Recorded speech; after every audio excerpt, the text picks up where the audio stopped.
अब की बार 400 के पार अशी सिंहगर्जना करत 2024च्या रणधुमाळीमध्ये आम्हीच बाजी मारणार अशा आविर्भावामध्ये भाजपाने त्यांच्या या निवडणुकीची सुरुवात केली। परंतु जशी जशी निवडणूक पुढे पुढे जात आहे भाजपाची आता दमछाक होताना दिसत आहे आणि ती नेमकी कशी जाणून घेऊया या व्हिडिओच्या माध्यमातून। मी डॉक्टर महेश, आपण बघत आहात गोष्ट छोटी पण डोंगरा एवढी। तर मित्रांनो, खरं तर भाजपाने अब की बार 400 पार की घोषणा दिली आणि त्याच्यासाठी वेगवेगळ्या राज्यांमध्ये वेगवेगळ्या स्ट्रॅटेजीज त्यांनी राबवल्या। कुठेतरी ओबीसींचं तुष्टीकरण करणे, कुठेतरी राम मंदिराचा मुद्दा, कलम 370 आणि या सगळ्या गोष्टींचा पुरेपूर वापर करत भाजपाने एक वातावरण तयार केलं। राम मंदिराचा सोहळा जणू भाजपाच्या विजयाचा सोहळा ठरणार अशा आविर्भावात तो सोहळा करण्यात आला। खरं तर राम मंदिराचं काम अर्धवट असताना देखील या उद्घाटनाचा कार्यक्रम झाला आणि तिथूनच सुरुवात झाली मोदी सरकारवर टीकेची। खरं तर लोकांना हा प्रश्न होता की जर मंदिर पूर्ण झालेलं नाहीये तर एवढी घाई काय, म्हणजे निवडणुकीला डोळ्यासमोर ठेवून आपण हे करत आहात हे जनतेला आता समजलेलं आहे। दुसऱ्या बाजूला अब की बार 400 के पार म्हणत इलेक्टोरल बॉन्ड ही जी कॉन्सेप्ट भाजपाने आपल्या देशात आणली होती त्या इलेक्टोरल बॉन्डची चिरफाड सुप्रीम कोर्टाने केली आणि या सुप्रीम कोर्टाला माहिती देताना SBIनी बऱ्यापैकी गौडबंगाल केलं आणि ते प्रत्येक गौडबंगाल सुप्रीम कोर्टाने उघडकीस आणलं।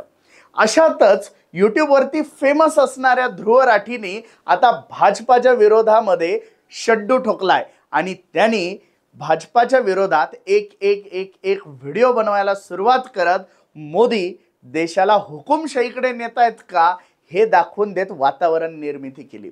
कुठेतरी राहुल गांधींची भारतभर झालेली यात्रा, कुठेतरी इलेक्टोरल बॉन्ड मध्ये बॅकफुटवर जावा लागलेली भाजपा आणि राम मंदिराचा सोहळा फक्त निवडणुकीला समोर ठेवून केला अशी झालेली जनतेची धारणा, यामुळे आता भाजपा कुठेतरी मागे पडताना आपल्याला दिसत आहे।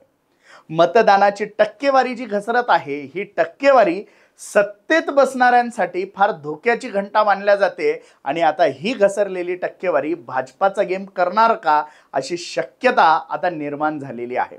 अशातच महाराष्ट्रामध्ये भाजपाने जे राजकारण केलं ते अख्ख्या भारतातील लोकांना न आवडणारं ठरलं। त्याचं कारण म्हणजे पूर्ण हिंदुत्वाचा करिश्मा असलेले बाळासाहेब ठाकरे आणि त्यांची शिवसेना आणि त्यांचं चिन्ह म्हणजे धनुष्यबाण। एका बाजूला हिंदुत्वाची कोणीही बाजू मांडत नसताना एकटा वाघ उभा राहिला आणि त्यांनी हिंदुत्वाची मशाल पेटवली आणि हिंदूंना एक ताकद देण्याचं काम केलं आणि अशामुळे बाळासाहेब ठाकरे जरी महाराष्ट्रामध्ये निवडणूक लढवत असले तरी अख्ख्या भारतभरामध्ये ते पॉप्युलर नेते होते।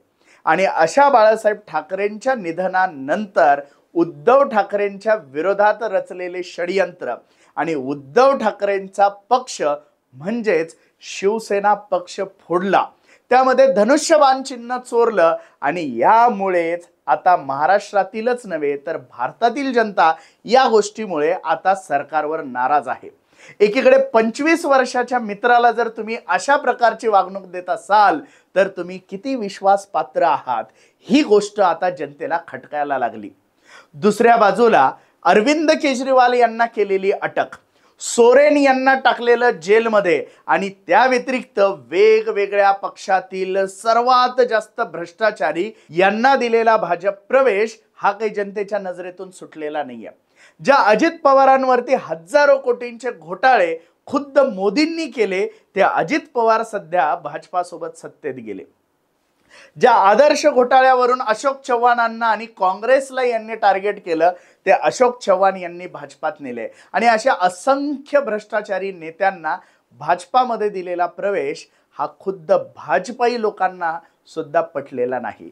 जे अटल बिहारी वाजपेयींच्या भाजपाला मानतात, जे लालकृष्ण अडवाणींच्या भाजपाला मानतात, जे प्रमोद महाजनांच्या भाजपाला मानतात, जे गोपीनाथ मुंडेंच्या भाजपाला मानतात, त्या लोकांना देवेंद्र फडणवीसांनी केलेल्या खेळ्या या मान्य नाहीत आणि म्हणूनच आता भाजपाची भारतात नव्हे तर महाराष्ट्रामध्ये सुद्धा आता दमछाक होताना दिसत आहे।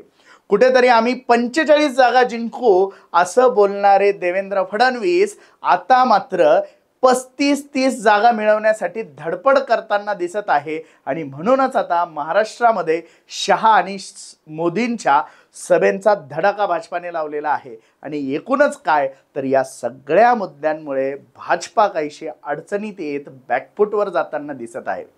सत्तेच्या समीकरणामध्ये भाजपा परत बाजी मारेल की नाही हे जनता बघेलच, परंतु जनतेच्या नजरेतून मात्र भाजपा उतरली आहे हे आकडेवारींवरून नक्कीच कळतंय।